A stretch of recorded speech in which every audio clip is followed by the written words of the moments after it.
তুলসী মন্দির থেকে পাতা তুলবেন, পাতা কিন্তু রাধার হাতে দেবেন, কৃষ্ণের পায়ে দেবেন।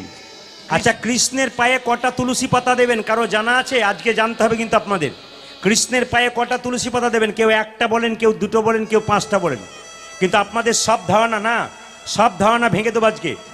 কৃষ্ণের পায়ে আপনারা 3টে তুলসী পাতা দেবেন। কেন 3টে দেবেন? আমার দিকে তাকিয়ে নেন, আমি আপনাদের বুঝিয়ে দিই। এই যে আমার হাতে দেখছেন, এটা আমি কি পরে আছি জোরে বলুন?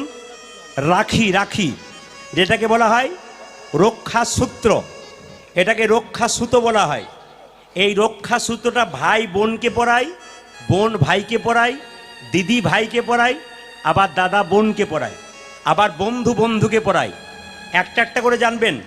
এই যে রাখি বন্ধন উৎসব, আমি তখন ছিলাম আলিপুরদুয়ার, মানে কোচবিহার আলিপুরদুয়ার, কত দূর বুঝতে পারছেন তো?